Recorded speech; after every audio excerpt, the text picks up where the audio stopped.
Hello दोस्तों, welcome to my channel learn easy. और आज हम आपके लाए हैं अकबर। और अकबर के समय से जितने भी प्रश्न बनते हैं किसी भी एग्जाम्स में, वो सारे प्रश्न हम आपको इस वीडियो में करवाएंगे नोट्स के साथ। तो वीडियो को अंत तक देखें। पहले नोट्स करवाएंगे, उसके बाद प्रीवियस ईयर क्वेश्चंस करवाएंगे। वीडियो को लाइक करें, चैनल सब्सक्राइब नहीं किया है तो चैनल को सब्सक्राइब करें। हम पूरी सीरीज लेकर के आ रहे हैं जिससे कि आप किसी भी एग्जाम को क्रैक कर सकते हो। तो चलिए शुरू करते हैं। तो सबसे पहले अकबर का जन्म। तो अकबर का जन्म जो है वो 15 अक्टूबर 1542 को अमरकोट के राजा वीरसाल के महल में हुआ था। ये प्रश्न बहुत पूछा जाता है। तो अमरकोट के राजा वीरसाल के महल में हुआ था। और 14 फरवरी 1956 को पंजाब के गुरदासपुर जिले के निकट कलानौर नामक स्थान पर उसे बादशाह घोषित किया गया था। तो देखिए, जन्म कहाँ पर होता है? अमरकोट में। और बादशाह कहाँ बनता है? कलानौर के अंदर। ठीक है, तो चलिए। और अब ये प्रश्न पूछा जाता है कि अकबर के राजा बनने के समय उसकी उम्र कितनी थी? तो उसकी उम्र थी 14 वर्ष। ठीक है। तो एक राजा था शाह अब्दुल माली, जिसने अकबर के राज्य अभिषेक में सम्मिलित होने से मना कर दिया था। ये क्वेश्चन भी पीसीएस में पूछा गया है। उसके बाद है हुमायूं, जो है अपने पुत्र को जो है फरजंद कह के पुकारता था। और बैरम खां इसका संरक्षक था, क्योंकि हुमायूं की मृत्यु हो जाती है उसके बाद जो है बैरम खां इसका संरक्षण बन जाता है, गार्डियन बन जाता है अकबर का। उसके बाद है उसने अपना खुद का एक वजीर नियुक्त किया था और उसे खाने खाना की उपाधि दी थी। तो किसे? बैरम खां को वजीर नियुक्त किया था और खाने खाना की उपाधि दी थी। अकबर ने सर्वप्रथम कछवाहा राजपूत से वैवाहिक संबंध स्थापित किए थे। और जिस समय अकबर ख्वाजा निजामुद्दीन की चिश्ती की दरगाह पर जाता है, तो वहाँ पर सांगने नामक स्थान पर जो है आमेर के राजा बिहारीमल, जिसको कि बहारमल भी कहते हैं, और वो उसकी सेवा के लिए उपस्थित होता है। और अपनी पुत्री, जिसका नाम था जिस पुत्री हरकाबाई, और जिसको लोक प्रचलित नाम है जोधाबाई, तो हरकाबाई के साथ उसका क्या कर देता है? विवाह कर देता है। और अकबर भी उस चीज़ को मान जाता है। और उसके बाद अजमेर से लौटते समय सामर जिले में उसने बिहारी मल की पुत्री हरकाबाई यानी जोधाबाई से शादी कर लेता है। और यह प्रथम राजपूत कन्या का विवाह था जो कि अकबर के साथ हुआ था। उसके बाद बिहारी मल, ये प्रश्न पूछा जाता है कि बिहारी मल यानी कि बहारमल पहला राजपूत था जिसने स्वेच्छा से अकबर की स्वाधीनता स्वीकार की थी, क्योंकि उसको अपना जो है दामाद बनाया था, इसलिए उसकी जो है स्वाधीनता भी स्वीकार करता है। उसके बाद है इसकी राजपूत राजकुमारी से शहजादे सलीम जहांगीर का जन्म हुआ। तो ये जोधाबाई थी जिसके से सलीम यानी कि जहांगीर का जन्म होता है। तो देखिए, अकबर सूफी मत में अपनी आस्था जताता था। और उसने जो है चिश्तिया संप्रदाय, एक सूफी संतों का संप्रदाय था, उसको उसने क्या दिया था? समर्थन दिया था, वो उसको मानता था। और वह ख्वाजा मोइनुद्दीन चिश्ती की अजमेर स्थित दरगाह पर दर्शन हेतु अक्सर जाता था। अजमेर जो है वो मोइनुद्दीन चिश्ती की दरगाह पर जाता था। तो ये प्रश्न भी बहुत बार पूछा गया है। उसकी जो है अपनी उदार धार्मिक नीति के अंतर्गत उसने 1562 में जो है दास प्रथा को समाप्त किया। और उसके बाद जो 1563 में तीर्थ यात्रा कर, या जो भी कोई तीर्थ यात्रा करने जाएगा उस पर किसी भी प्रकार का कर नहीं लगेगा। और 1564 में इसने जजिया कर को भी समाप्त कर दिया था। जजिया कर क्या था? जजिया कर जो है हिंदुओं पर यानी कि गैर मुसलमानों पर लगने वाला एक धार्मिक कर था। उसने, देखिए, सबसे पहला राजा था जिसने बाल विवाह और सती प्रथा को रोकने का भी प्रयत्न किया था। और उसने यह भी कहा था कि एक आदमी का एक ही स्त्री से विवाह करना उचित है। दूसरा विवाह करता है तो पत्नी जो है बंध्या हो जाती है। तो ये भी जो है अकबर ने कहा था।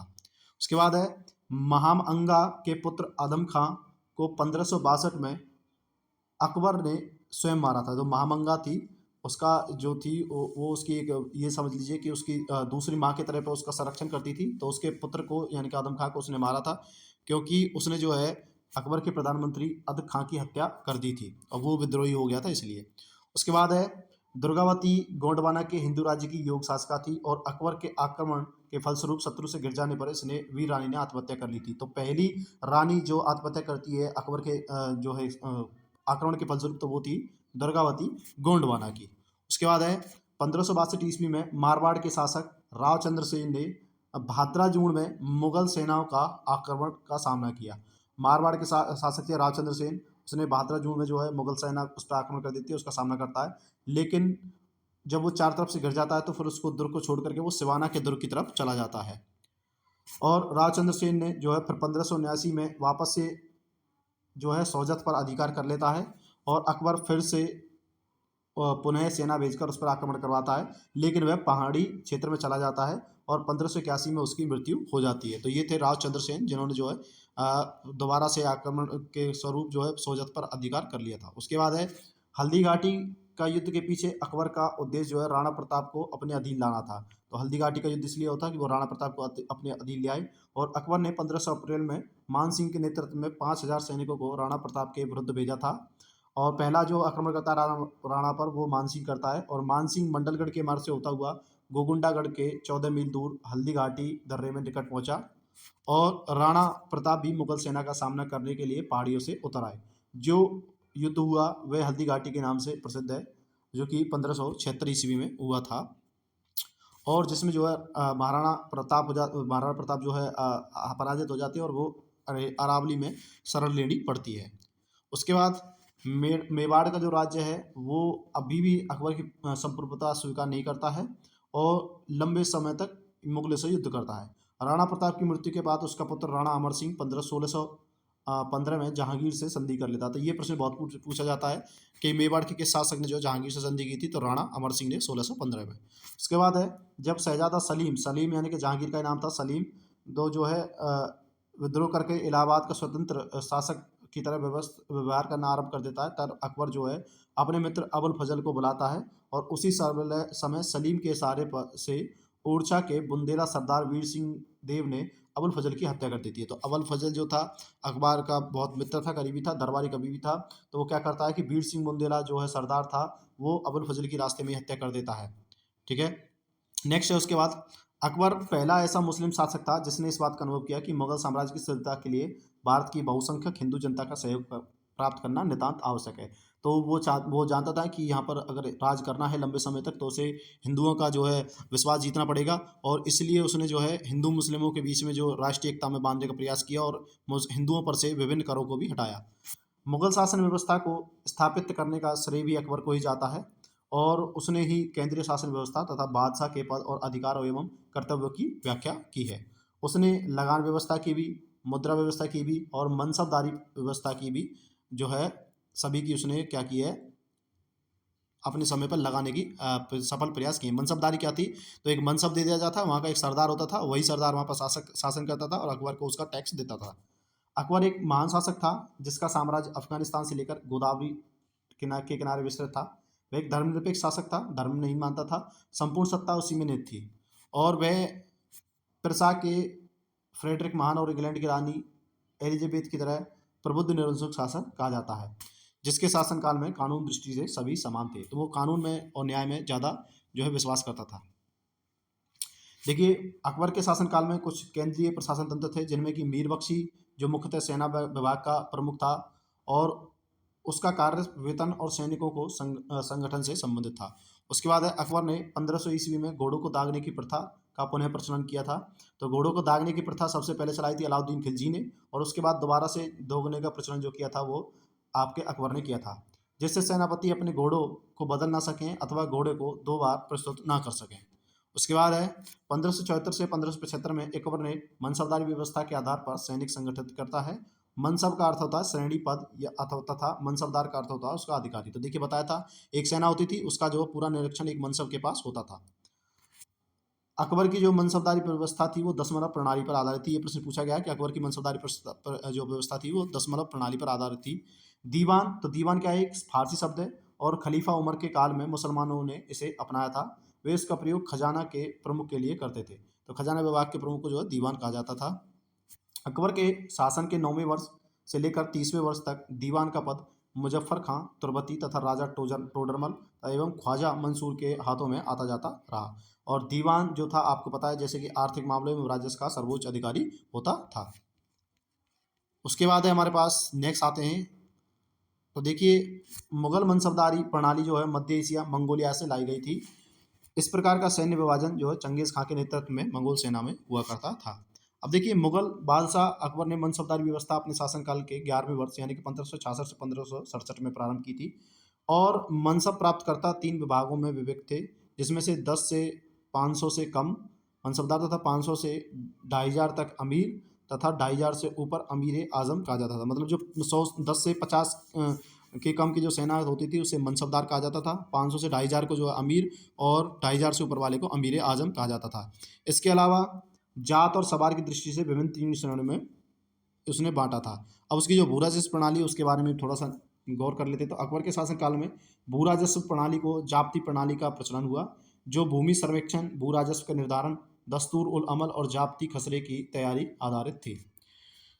टोडरमल ने भू राजस्व में क्षेत्र में ख्याति की थी, और अकबर ने अपने शासनकाल में आईने दहसाला टोडरमल बंदोबस्त नामक नई कर प्रणाली को शुरू किया, और जो मुगल कालीन व्यवस्था का स्थायी रूप प्रदान किया। तो आईने दहसाला जो है टोडरमल ने लाई थी ये कर व्यवस्था, और इसका श्रेय टोडरमल को जाता है। इस प्रणाली का जो वास्तविक प्रणेता था वो टोडरमल था। ठीक है। उसके बाद है अकबरकालीन भू राजस्व व्यवस्था की दहसाला पद्धति या बंदोबस्त के नाम से भी जाना जाता था। उसके बाद है जहांगीर के समकालीन एक थे मोहसिन फानी ने अपनी रचना दाबिस्तान ए महज़िब में पहली बार दीन इलाही को स्वतंत्र धर्म के रूप में उल्लेख किया है। तो देखिए, दीन इलाही धर्म जो है चलाया था वो अकबर ने चलाया था, और इसमें 2 प्रश्न पूछे जाते हैं। दीन इलाही धर्म किसने चलाया था? तो अकबर ने चलाया था। और दूसरा कि इस धर्म को अपनाने वाला पहला व्यक्ति कौन था? तो वो था बीरबल। कौन था? बीरबल ने सबसे पहले इसको अपनाया था। तो देखिए, अकबर के जो स्थापत्य कला की बात करें तो उसने आगरा से 36 किलोमीटर दूर फतेहपुर सीकरी में 1568 से 89 में एक राजमहल सह किले का निर्माण करवाया। इसमें जोधाबाई का महल है, पंचमहल है, स्वर्ण महल है अथवा सोनाला मकान है, दीवान आम, दीवान खास, मरियम की कोठी, तुर्की सुल्तान की कोठी, बीरबल की कोठी आदि इसमें प्रमुख है। तो ये सभी कहाँ हैं आपके? ये आपके जो है राजमहल सह किले का राजमहल में है। देखिए, तुर्की का सुल्तान का महल इतना सुंदर है कि पर्सी ब्राउन ने उसे स्थापत्य कला का मोती कहा था। जो तुर्की का सुल्तान का महल है वो बहुत अच्छा बनाया है, और उसे पर्सी ब्राउन ने जो स्थापत्य कला का मोती कहा गया है। तो देखिए, अकबर ने गुजरात विजय की थी 1572 से 73 में। इसके पश्चात सीकरी को फतेहपुर सीकरी कहा जाने लगा। देखिए, फतेहपुर सीकरी का निर्माण जो है पूछा जाता है कब करवाया गया, तो फतेहपुर सीकरी का जो निर्माण है वो अकबर की गुजरात विजय के बाद करवाया गया। ठीक है। उसके बाद है गुजरात विजय के उपलक्ष्य में सम्राट अकबर ने सीकरी के बुलंद दरवाजे का निर्माण कराया और विजय स्तंभ का निर्माण कराया, जबकि पर्सी ब्राउन ने इसका निर्माण दक्षिण विजय के उपलक्ष्य में यानी कि 1601 में बताया है, जबकि ये करवाया कब था? गुजरात विजय के उपलक्ष्य में। उसके बाद है अकबर ने तौहीद ए इलाही या दीन ए इलाही की स्थापना की थी, और इसके अंतर्गत सभी धर्मों के मूल सिद्धांतों को समृद्ध करके सर्वमान्य बनाने का प्रयास किया गया था। तो देखिए, दीन इलाही धर्म था। दीन इलाही धर्म की स्थापना किसने की थी? अकबर ने की थी। अब देखिए, जो दीन इलाही धर्म था वो सूफी सर्वेश्वरवाद पर आधारित एक विचार पद्धति थी, और इसका नवीन संप्रदाय प्रधान पुरोहित अबुल फजल था। प्रधान पुरोहित कौन था? अबुल फजल। और हिंदुओं में केवल देखिए बीरबल यानी कि महेशदास ने इसे स्वीकार किया था। तो ये भी प्रश्न हमने आपको ऊपर बताया था। तो अकबर का जो मकबरा है वो सिकंदरा में है। आगरा से 4 से 5 किलोमीटर पहले ही सिकंदरा पड़ता है, उसमें है, जिसे सुल्तान सिकंदर लोदी ने अपने नाम पर बसाया था। सिकंदर लोदी ने बताया था अकबर को आगरा को, यानी कि जिसका आगरा सिकंदरा में ही, सिकंदरा जो है आगरा में ही आता है, तो वहीं पर इसकी कब्र है। अकबर ने इसे बहिस्ताबाद रख दिया था, और इसके निर्माण की योजना अकबर ने बनवाई थी, किंतु निर्माण जहांगीर ने 1613 में करवाया था। निर्माण की जो योजना है वो अकबर बनवाता है, लेकिन बनवाता जहांगीर है। यह मकबरा 5 मंजिल है। इसकी प्रमुख विशेषता जो है गुंबदविहीन है। इस मकबरे में एक भी गुंबद नहीं है। अकबर का जो अपने राज्य कवि फैजी थी उसकी अध्यक्षता में एक अनुवाद विभाग, जो फैजी था उसने अनुवाद विभाग की स्थापना की थी। और ये बहुत इंपॉर्टेंट क्वेश्चन बनता है कि अकबर के आदेश पर ही महाभारत का फारसी में अनुवाद जो है रजमनामा से जो है अनुवाद नकीब खां बदायूनी तथा फैजी आदि ने किया था। तो महाभारत का नाम जो है वह महाभारत का अनुवाद जो है फारसी में रजमनामा है, रजमनामा कहलाता है, और जो है इसका प्रमुख श्रेय फैजी को जाता है। इसके अंतर्गत बदायूनी ने रामायण का, फैजी ने लीलावती तथा अब्दुल फजल ने कालिया दमन का फारसी में अनुवाद किया था। देखिए, बदायूनी ने किया था रामायण का अनुवाद, फैजी ने किया था लीलावती का अनुवाद, और अबुल फजल ने जो किया था वो कालिया दमन का फारसी में अनुवाद किया था। अकबर के दरबार में प्रसिद्ध ग्रंथकर्ताओं में सबसे जो प्रमुख था वो कश्मीर का मोहम्मद हुसैन था, जिसे अकबर ने अपनी जरी कलम की उपाधि प्रदान की थी। और हरिविजय सूरी वह जैन साधु था जो अकबर के दरबार में कुछ वर्ष तक रहा था, और अकबर उसे जो है हरिविजय सूरी को जगतगुरु की उपाधि दे देता है। उसके बाद है हमारे पास मुगल दरबार में एक और अन्य विद्वान था जिनचंद्र सूरी और उसे युग प्रधान की उपाधि दी गई थी। तो ये उपाधि बहुत बार पूछी जाती है। तो जगत गुरु हरिविजय सूरी और जिनचंद्र सूरी जिनको जो है युग प्रधान की उपाधि दी गई थी। देखिए, इंग्लैंड की रानी एलिजाबेथ, ये इंग्लैंड की रानी एलिजाबेथ प्रथम का समकालीन था और भारतीय अकबर को जो है दिसंबर 1600 में ईस्ट इंडिया कंपनी की स्थापना के समय इंग्लैंड की रानी जो थी वो एलिजाबेथ थी। तो 1600 में अकबर के काल में ही ईस्ट इंडिया कंपनी की स्थापना भारत में हुई थी और भारत में उस समय अकबर 1556 से 1605 तक राज करता है और एलिजाबेथ का शासनकाल भी जो है 1558 से 1603 तक था। अब मुगलकालीन विद्वान अबुल फजल ने अमेरिका की खोज का उल्लेख किया है। जो अबुल फजल है उसने अमेरिका की खोज की है कोलंबस के द्वारा। उसके बाद है रॉल्फ फिंच जो है फतेहपुर सीकरी और आगरा पहुंचने वाला पहला अंग्रेज व्यापारी था। तो ये प्रश्न भी पूछा जाता है। तो कौन था? रॉल्फ फिंच, जो कि सबसे पहले फतेहपुर सीकरी और आगरा पहुंचा था। अकबर ने फतेहपुर सीकरी में 1575 में इबादत खाने की स्थापना कराई थी। तो किसने कराई थी 1575 में इबादत खाने की स्थापना? अकबर ने, जिसका उद्देश्य जो है दार्शनिक एवं धार्मिक विषयों पर वाद विवाद करना था। तो यहाँ पर क्या इबादत खाने में होता क्या था कि वहाँ पर जो है धार्मिक विषयों पर जो है वाद विवाद होता था, कौन सर्वश्रेष्ठ है। और 1578 में इसने धर्मावलंबियों के लिए इबादत खान के द्वारा खोल दिया था। इबादत खाना जो है अब सभी के लिए था, जो भी किस प्रकार का धर्मावलंबी था उसको सभी को जो है इबादत खाने के लिए उसके दरबार खोल दिए गए थे। अकबर ने समस्त धार्मिक मामलों को अपने हाथ में लेने के लिए 1519 ईस्वी में महजरनामा की घोषणा की। तो महजरनामा क्या था? तो महजरनामा के द्वारा समस्त धार्मिक मामलों को अपने हाथ में ले लेते। कोई भी धार्मिक मैटर आता था अकबर उसे खुद सॉल्व करता था। और महजरनामा जो है अबुल फजल के पिता शेख मुबारक द्वारा तैयार किया गया था और मजहर को स्मिथ और वुलजले हेग ने अचूक आज्ञा पत्र कहा है।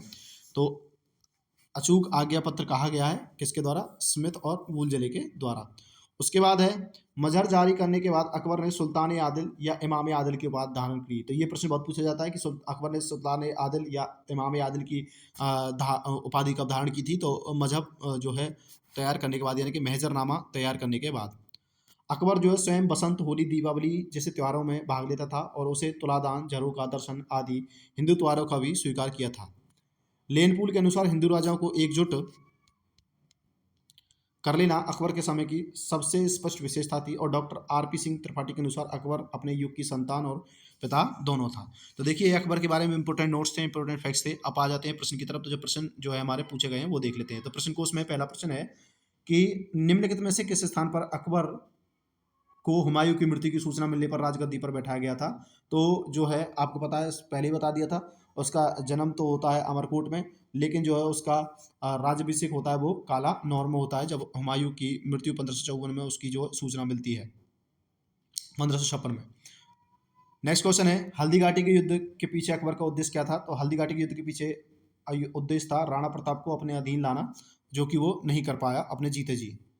और उसके लिए वो 1576 में मानसिंह के नेतृत्व में हल्दी घाटी का युद्ध होता है, जिसमें 5000 सैनिक लेकर के जो है आपका मानसिंह जाता है। हल्दी घाटी का युद्ध किस वर्ष में हुआ था? तो हल्दी घाटी का युद्ध जो है आपका 1576 ईस्वी में हुआ था। नेक्स्ट है हल्दी घाटी के युद्ध में महाराणा प्रताप की सेना के सेनापति कौन थे? तो हल्दी घाटी के युद्ध में महाराणा प्रताप की सेना के सेनापति जो थे वो हकीम खान थे। हकीम खान जो था वो सेनापति था महाराणा प्रताप का। एक मुस्लिम होते हुए भी वो महाराणा प्रताप की ओर से लड़ा था। पांचवा प्रश्न है हमारा हल्दी घाटी के युद्ध में महाराणा प्रताप के अलावा राजपूत सेना का सेनापति कौन था? तो देखिए ये दूसरा था हकीम सूर। कौन था? हकीम सूर महाराणा प्रताप के अलावा राजपूत सेना का एक दूसरा क्या था आपका सेनापति था। क्वेश्चन नंबर 6 है हल्दी घाटी के युद्ध में महाराणा प्रताप की राजपूत सेना का सेनापति कौन था? तो हल्दी घाटी के युद्ध में अभी आपको पता है हकीम खां सूरी जो था ये महाराणा प्रताप का आपका सेनापति था। नेक्स्ट है ये जानकारी दे रखी है और ये किसको दर्शाता है? तो ये आपको पता है अकबर के शासन को दर्शाता है, जहां पर अकबर का शासन था। नेक्स्ट क्वेश्चन की तरफ चलते हैं। अकबर ने सर्वप्रथम वैवाहिक संबंध किस राजपूत गृह से स्थापित किए? तो आपको पता है ये जो थे आपके कछवाहा वंशों की जो थे राजा भारमल की पुत्री थी हरकाबाई, जिसको जोधाबाई के नाम से प्रचलित था। 1562 में उसके साथ शादी कर लेता है। उसके बाद है निम्नलिखित में से किस परिवार ने सर्वप्रथम अकबर के साथ वैवाहिक संबंध स्थापित किए? तो ये थे आपके कछवाहा वंश। ये प्रश्न भी बहुत बार पूछा गया है, यूपीआरओ 2016 में पूछा गया है। नेक्स्ट है क्वेश्चन नंबर 10 है किस चिश्ती संत की दरगाह पर अकबर दर्शन हेतु अधिक जाता था? तो वो थी मोइनुद्दीन चिश्ती की दरगाह। तो उस पर जो है सबसे ज़्यादा ये जाता था। उसके बाद है क्वेश्चन नंबर 11 निम्नलिखित में से किसे अकबर ने स्वयं मारा था? तो ये था मामंगा का पुत्र अदम खां, जो कि उसकी हत्या की थी अकबर ने, क्योंकि उसने जो है अकबर के प्रधानमंत्री अदा खां की हत्या कर दी थी। क्वेश्चन नंबर 12 है, राजपूताना के निम्न राज्यों में से किस एक ने अकबर की संप्रभुता स्वीकार नहीं की थी? तो देखिए आपको पता है किसने नहीं की थी, तो ये मेवाड़ के शासक थे आपके महाराणा प्रताप। इन्होंने जो है अकबर की कभी भी अधीनता स्वीकार नहीं की थी। नेक्स्ट क्वेश्चन है, किस राजपूत शासक ने मुगलों के विरुद्ध निरंतर स्वतंत्रता का संघर्ष जारी रखा और समर्पण नहीं किया? तो ये भी आपके मारवाड़ का राजा चंद्रसेन था। मारवाड़ का राजा चंद्रसेन, जो उसकी बाद में सोजत सिवान चला जाता है युद्ध के समय और सोजत को वापस से प्राप्त कर लेता है। नेक्स्ट क्वेश्चन है हमारे पास, देखिए नेक्स्ट क्वेश्चन हमारे पास क्वेश्चन नंबर 14, अकबर के साथ युद्ध करने वाली दुर्गावती रानी कहाँ की थी? तो देखिए ये मंडला की रानी थी दुर्गावती, जो कि बाद में अपनी आत्महत्या कर लेती है लेकिन उसके सामने पराजित नहीं होती है। नेक्स्ट क्वेश्चन है 15, अबुल फजल की मृत्यु इनमें से किस कारण हुई थी? तो अबुल फजल की आपको पता है जो मृत्यु है वो शहजादा सलीम के कारण हुई थी, और जो वीर सिंह बुंदेला था वो शहजादे सलीम के कहने पर उसकी हत्या कर देता है। नेक्स्ट क्वेश्चन क्वेश्चन नंबर 16, निम्नलिखित तथ्यों में से कौन सा तथ्य ऐसा है जो अकबर को राष्ट्रीय सम्राट सिद्ध करने में सहायक नहीं है? तो देखिए अकबर ने जो है इस्लाम धर्म को त्याग कर दिया था, ये गलत है। बाकी सभी उसकी बातें सही हैं, ये बातें बिल्कुल गलत है कि उसने अकबर ने जो है उसको समाप्त कर दिया था आपके इस्लाम धर्म को, तो नहीं। उसके बाद है अकबर की लोकप्रियता के कारण क्या थे? तो क्वेश्चन नंबर 17 है, अकबर की लोकप्रियता के कारण जो थे वो एक मनसबदारी प्रथा भी चलाई थी, उसने धार्मिक नीति में सुधार किया था, भू राजस्व व्यवस्था भी की थी और उसने सामाजिक सुधार भी किए थे। तो ये चारों के चारों के सुधारों का श्रेय जो है अकबर को जाता है। उसके बाद है क्वेश्चन नंबर 18, निम्नलिखित में से किस मुगल शासक ने तीर्थ यात्रा कर समाप्त कर दिया था? तो ये कर दिया था अकबर ने। जजिया कर और तीर्थ यात्रा कर, तो दोनों के दोनों समाप्त कर दिए थे अकबर ने।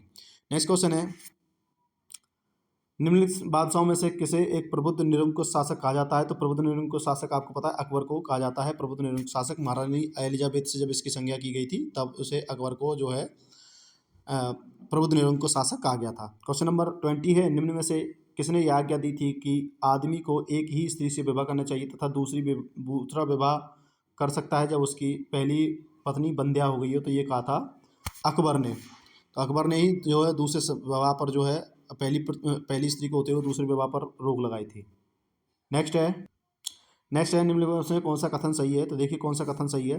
अकबर ने लड़कों और लड़कियों के विवाह की आयु निर्धारित करने का प्रयास किया था, बिल्कुल सही है। उसने बाल विवाह को रोका था, तो इसी से पता चलता है। दूसरा है कि अकबर ने लड़कियों को अभिभावकों के दबाव से अलग स्वयं किसी इच्छा से विवाह करने की स्वतंत्रता दी थी, तो ये भी सही हो जाएगा। तो इसका आंसर 1 और 2 दोनों सही हो जाएगा। नेक्स्ट क्वेश्चन की तरफ चलते हैं। नेक्स्ट क्वेश्चन है हमारे पास, तो देखिए नेक्स्ट क्वेश्चन है क्वेश्चन नंबर 22। थोड़ा सा इसको जूम आउट कर लेते हैं। तो अकबर का शासन जाना जाता है, तो अकबर का शासन देखिए उसने क्षेत्र जीते थे, बिल्कुल ठीक है। गुजरात तक विजय की थी उसने, फतेहपुर सीकरी का निर्माण गुजरात विजय के उपलक्ष्य में कराया था उसने। अपनी प्रशासनिक व्यवस्था के लिए, तो हाँ प्रशासनिक व्यवस्था भी बहुत अच्छी थी, मनसबदारी व्यवस्था। न्यायिक प्रशासन बिल्कुल न्याय सबके लिए था। और उसने धार्मिक कट्टरता के लिए, तो धार्मिक कट्टर नहीं था वो, धार्मिक जो धर्मनिरपेक्ष राजा था काफ़ी हद तक। नेक्स्ट क्वेश्चन है हमारे पास क्वेश्चन नंबर 23, अकबर के शासनकाल में पुनर्गठित केंद्रीय प्रशासन तंत्र के अंतर्गत सैनिक विभाग का प्रमुख था। तो ये था आपका सैनिक विभाग का प्रमुख जो है मीर बख्शी था। नेक्स्ट है अकबरकालीन सैन्य व्यवस्था थी, तो अकबरकालीन जो सैन्य व्यवस्था थी वो मनसबदारी व्यवस्था पर आधारित थी। नेक्स्ट है, नेक्स्ट की तरफ चलते हैं। मध्यकालीन भारत में मनसबदारी व्यवस्था क्यों लागू की गई थी? तो देखिए मनसबदारी व्यवस्था लागू इसलिए की गई थी कि जो है वो स्वच्छ प्रशासन और को सुनिश्चित करना चाहता था, मतलब कि वो कोई धांधलीबाजी नहीं चाहता था अपने प्रशासन में, इसलिए उसने मनसबदारी व्यवस्था को लागू किया था। नेक्स्ट क्वेश्चन है क्वेश्चन नंबर 26, अकबर द्वारा दीवान का पूर्ण रूप में दर्जा दिए जाने वाले प्रथम व्यक्ति था। तो दीवान किसको कहा था? वो कहा था मुजफ्फर खां तुर्बती को सबसे पहले दीवान का दर्जा दिया था। नेक्स्ट क्वेश्चन है जो है अकबर ने जिस मनसबदारी प्रणाली को लागू किया है वह किस देश में प्रचलित प्रणाली से उधार ली गई थी? तो आपको पता है मनसबदारी प्रथा जो है वो मंगोलों से ली गई थी। मंगोलों में जो है चंगेज खान ने सबसे पहले मनसबदारी प्रथा को अपनाया था, तो मंगोलों से ली गई थी। तो इसका आंसर जो है मंगोल यानी कि ऑप्शन सी मंगोलिया हो जाएगा। नेक्स्ट क्वेश्चन है हमारे पास क्वेश्चन नंबर 28, कथन और निष्कर्ष जो है इसका निकालते हैं हम। तो कथन निष्कर्ष पढ़ लेते हैं क्वेश्चन नंबर 28 का। देखिए कथन ये है कि अकबर के काल में हर 10 घुड़सवार सैनिकों के लिए मनसबदारों को 20 घोड़े का रख रखाव करना पड़ता था। तो बिल्कुल ठीक है, ये तो मनसबदारी 10 से ही शुरुआत हो जाती थी। दूसरा था घोड़ों को यात्रा में आराम देना होता था और युद्ध के समय उनको बदलना भी आवश्यक होता था। तो ये बिल्कुल सही है। देखिए घोड़े हर एक व्यक्ति के लिए, हर एक सैनिक के लिए 20 घोड़े होने, सॉरी 2 घोड़े होने जरूरी थे, जिससे कि एक को आराम मिल सके और एक से वो युद्ध कर सके। तो बिल्कुल कथन निष्कर्ष दोनों सही है, इसके कथन और कारण दोनों सही हैं। नेक्स्ट क्वेश्चन है हमारे पास, जाप्ती प्रणाली किसकी उपज थी? तो जाप्ती प्रणाली जो थी वो अकबर की उपज थी। अब देखिए जापली प्रणाली क्या थी? तो देखिए ये अकबर के शासनकाल में भू राजस्व को उड़ाने की प्रचलन व्यवस्था थी। नेक्स्ट क्वेश्चन है क्वेश्चन नंबर 30, टोडरमल ने किस क्षेत्र में ख्याति अर्जित की थी? तो टोडरमल ने जो है भू राजस्व के क्षेत्र में ख्याति अर्जित की थी। नेक्स्ट क्वेश्चन की तरफ चलते हैं। नेक्स्ट क्वेश्चन है हमारे पास 31, इनमें से किस कर व्यवस्था को बंदोबस्त का नाम से भी जाना जाता है? तो देखिए दहसाल व्यवस्था को जो है बंदोबस्त के नाम से भी जाना जाता है। नेक्स्ट है टोडरमल संबंधित थे? तो देखिए टोडरमल जो है मालगुजारी सुधारों से संबंधित थे, भू राजस्व से। नेक्स्ट है, देखिए इसमें कथन दिए गए हैं, आपको बताना है कि इनमें से कौन सा सही उत्तर है। तो देखिए पहला है, तानसेन को रामबली पांडे को मुगल सम्राट अकबर द्वारा प्रदान की गई थी। तो रामबली पांडे को जो है तानसेन की पदवी दी गई थी, वो गलत है। नेक्स्ट है, अकबर का विवाह राजा मान सिंह की बहन के साथ हुआ था। नहीं, राजा मान सिंह की बहन के साथ नहीं हुआ था, राजा मान सिंह की बुआ के साथ हुआ था, ये भी गलत है। नेक्स्ट है, अबुल फजल ने आईने अकबरी के लेखक थे। देखिए अबुल फजल आईने अकबरी के लेखक थे, तो बिल्कुल ठीक है, अकबर का चरित्र चित्रण किया गया है, तो ये सही हो जाएगा क्वेश्चन नंबर 3, कथन नंबर 3। और देखिए राजा टोडरमल अकबर का प्रधान सेनापति था, ये भी गलत है। तो केवल 3 ही इसका सही आंसर हो जाएगा। छत्तीसगढ़ पीसीएस का जो है प्रश्न है ये। नेक्स्ट क्वेश्चन है, भू राजस्व प्रशासन के क्षेत्र में शेरशाह एवं अकबर के मध्य निम्नलिखित में से कौन निरंतर की कड़ी है? तो देखिए वो थे टोडरमल। ठीक है, शेरशाह एवं अकबर के मध्य जो निरंतर की कड़ी है वो है टोडरमल। नेक्स्ट क्वेश्चन है क्वेश्चन नंबर 35, अकबर काल में भू राजस्व व्यवस्था की एक प्रसिद्ध नीति आईने दहसाल पद्धति किसके द्वारा निर्माण की गई थी? तो देखिए ये जो आईने दहसाल जो नीति थी वो राजा टोडरमल के द्वारा जो है लागू की गई थी। और देखिए राजा टोडरमल को राजा की उपाधि भी जो है अकबर ने दी थी। नेक्स्ट क्वेश्चन है, अकबर ने दीन इलाही किस वर्ष प्रारंभ किया था? तो अकबर ने दीन इलाही जो है 1582 में जो है स्थापित किया था। नेक्स्ट क्वेश्चन है, दीन इलाही का प्रचार किस शासक ने किया था? तो दीन इलाही का प्रचार आपको पता है अकबर ने किया था। नेक्स्ट क्वेश्चन है, दीन इलाही किसके द्वारा प्रारंभ किया गया था? तो ये क्वेश्चन भी सेम है, अकबर ने किया था। नेक्स्ट क्वेश्चन है, किस इतिहासकार ने दीन इलाही को धर्म कहा है? तो देखिए ये कहा है आपके एक अंग्रेजी शासक, अंग्रेजी उसने आपके एक अंग्रेजी कवि ने, लेकिन इसमें अंग्रेजी कोई है नहीं, तो इसका कोई भी आंसर सही नहीं हो जाएगा। तो जो कि वो कहा था आपके मोहसिन फ़ानी ने दास्तान महज़िब है। तो देखिए मोहसिन फ़ानी थे जिसने दबिस्तान महज़िब लिखी थी, उसी में इन्होंने जो है उसको एक धर्म बताया था दीन इलाही को। नेक्स्ट क्वेश्चन है, इबादत खाने का निर्माण किसने करवाया था? तो इबादत खाना अकबर ने। इबादत खाना मतलब जो सभी धर्मों के लिए विचार विमर्श करने का एक आपका वो बना था, जरिया बना था। नेक्स्ट क्वेश्चन है, फतेहपुर सीकरी का इबादत खाना क्या था? तो देखिए फतेहपुर सीकरी का इबादत खाना हुआ था जहाँ पर कि विभिन्न धर्मों के विद्वानों को अकबर के साथ चर्चा करते हुए पाया जाता था। नेक्स्ट क्वेश्चन है, निम्नलिखित इमारतों में से कौन सी शान फतेहपुर कही जाती है? तो शान फतेहपुर आपको पता है जामा मस्जिद को शान फतेहपुर कहा जाता है। 42 क्वेश्चन का आंसर हो जाएगा सी। नेक्स्ट क्वेश्चन तब चलते हैं। नेक्स्ट क्वेश्चन है हमारे पास क्वेश्चन नंबर 43, कौन सा स्मारक फतेहपुर सीकरी में नहीं है? तो देखिए अकबरी महल फतेहपुर सीकरी में नहीं है, बाकी पंचमहल, स्वर्ण महल, जोधाबाई का महल और तुर्की के राजा का महल, ये सभी आपके कहाँ हैं? ये आपके फतेहपुर सीकरी में स्थित हैं। बीरबल की कोठी। नेक्स्ट है क्वेश्चन नंबर 44, दिल्ली में कौन सा ऐतिहासिक स्मारक भारतीय तथा फारसी वास्तुकला का उदाहरण है? तो ये है हुमायूं का मकबरा। नेक्स्ट क्वेश्चन है, सुलह कुल का सिद्धांत किसने प्रतिपादित किया था? तो सुलह कुल जो है अकबर ने प्रतिपादित किया था, क्योंकि वो हिंदू मुसलमानों के बीच में एकता लाना चाहता था। नेक्स्ट क्वेश्चन है, अकबर द्वारा अपनाई गई सुलह कुल सार्वभौम शांति भाईचारा की अवधारणा निम्न में से किस पर आधारित है? तो ये सभी आपको पता है, उदारवादी सांस्कृतिक दृष्टिकोण, धार्मिक सहिष्णुता और राजनीतिक उदारता, तीनों पर आधारित है। नेक्स्ट क्वेश्चन क्वेश्चन नंबर 47, किस मुगल बादशाह के विरुद्ध जौनपुर से फतवा जारी हुआ था? तो देखिए ये हुआ था अकबर के विरुद्ध जो है जौनपुर से फतवा जारी हुआ था। ये शुरू से फतवा जारी करना जो है शुरू से ही इनके मुल्लों की काजियों की जो है आदत रही है। अकबर के विरुद्ध भी जो है फतवा जारी किया गया था। क्वेश्चन नंबर 48 है, कथन ये है, अकबर ने 1602 में फतेहपुर सीकरी में बुलंद दरवाज़ा बनाया था। तो ये बिल्कुल ठीक है, 1602 में जो है अकबर ने फतेहपुर सीकरी में बुलंद दरवाज़ा बनाया था अपनी जो है गुजरात विजय के उपलक्ष्य में। और यह निर्माण अकबर ने अपने पुत्र जहांगीर के जन्म की खुशी में करवाया था। नहीं, गलत है, ये तो उसने अपनी जो गुजरात विजय के उपलक्ष्य में करवाया था। तो पहला सही हो जाएगा, दूसरा गलत हो जाएगा। नेक्स्ट क्वेश्चन है क्वेश्चन नंबर 49, किसका निर्माण अकबर ने करवाया था? तो देखिए बुलंद दरवाजा ये आपका अकबर ने निर्माण करवाया था। नेक्स्ट क्वेश्चन है, निम्न में से किस मुगल मुगल मुगल सम्राट ने शिक्षा संबंधी सुधार किए थे? तो शिक्षा संबंधी सुधार भी जो है अकबर ने किए थे। खुद पढ़ा लिखा नहीं था लेकिन शिक्षा के लिए बहुत चिंतित था वो। नेक्स्ट क्वेश्चन है, अकबर द्वारा बनाई गई सर्वश्रेष्ठ इमारतें पाई जाती हैं? तो देखिए सर्वश्रेष्ठ इमारतें जो है फतेहपुर सीकरी में पाई जाती हैं, अकबर द्वारा बनवाई गई। नेक्स्ट क्वेश्चन है क्वेश्चन नंबर 52, अकबर द्वारा बनवाई गई कौन सी इमारत का नक्शा बौद्ध विहार की तरह है? तो देखिए बौद्ध विहार की तरह जो है वो है पंचमहल, बौद्ध विहार की तरह उसका नक्शा है। नेक्स्ट है, फतेहपुर सीकरी में मुगल बादशाह अकबर द्वारा निर्मित कराया गया था? तो देखिए फतेहपुर सीकरी में जो है मुगल बादशाह द्वारा पंचमहल जो है करवाया गया था। बाकी मोती महल, रंग महल, हीरा महल ये फतेहपुर सीकरी के अंदर नहीं आते। नेक्स्ट क्वेश्चन है, जहांगीर महल स्थित है? तो देखिए जहांगीर महल आपका आगरा के अंदर स्थित है। नेक्स्ट क्वेश्चन है और इस वीडियो का लास्ट क्वेश्चन है कि अकबर का मकबरा कहाँ पर स्थित है? तो देखिए अकबर का मकबरा जो है आगरा से 4 किलोमीटर पहले सिकंदरा में स्थित है।